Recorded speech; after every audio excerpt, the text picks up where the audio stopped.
Gulliver's Travels by Jonathan Swift. Retold by Marie Stewart.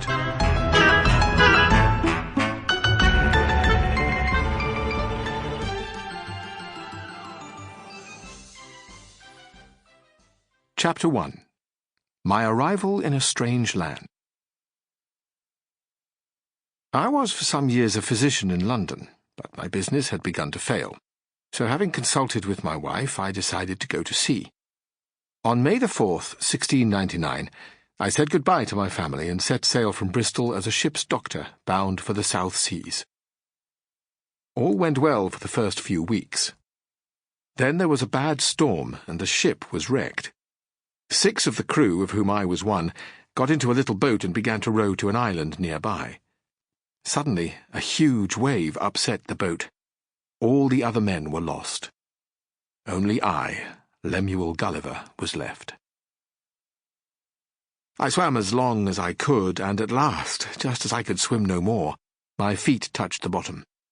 I waded through the water to the shore, where there was no sign of houses or people. I walked about half a mile further, but still saw no one. Tired out, I lay down on the short, soft grass and went to sleep. When I woke up, it was daylight. I lay still for a moment, wondering where I was, then tried to get up. I could not move my arms or my legs or my head. I was tied to the ground. There was a buzzing noise near me, but I could not see what was making it.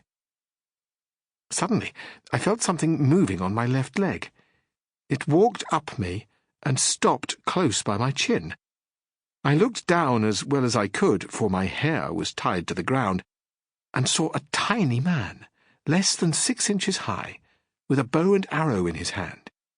Then many more of these little men started to run all over me. I was so surprised that I roared loudly. They ran back in fright and fell over one another trying to get away.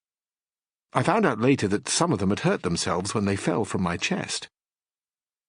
I managed to break the strings that tied my left arm to the ground and pulled some of my hair loose so that I could move my head. This made the little men even more afraid, and they shot arrows at me. Some fell on my hands and some on my face, pricking me like needles and making my skin sore wherever they landed.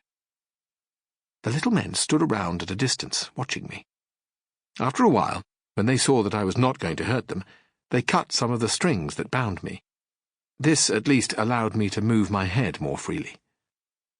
Now I could see that they had built a little platform beside my head so that they could talk to me. A well-dressed gentleman climbed up and began to speak to me.